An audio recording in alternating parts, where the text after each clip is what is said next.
Pas question pour les ambassadeurs et représentants permanents des États membres du Conseil de sécurité de prétendre trouver ou imposer des solutions à la crise de confiance observée entre différents camps dans la crise que connaît la RDC.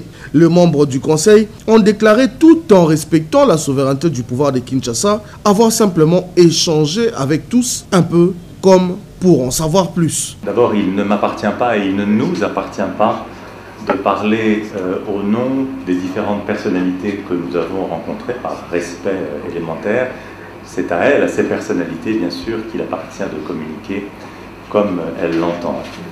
Donc je ne peux pas vous dire ce que nous ont indiqué nos différents interlocuteurs par construction.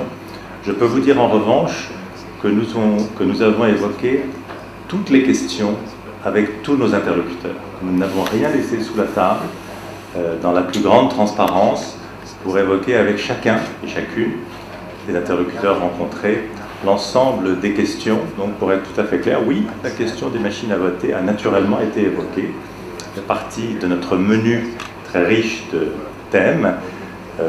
Et comme vous le savez, nous avons rappelé pour ce qui nous concerne la position du Conseil de sécurité et appelé par le dialogue à trouver les voies d'un consensus le plus large possible, permettant de créer les conditions d'élections réellement crédibles et transparentes, se déroulant dans un climat apaisé.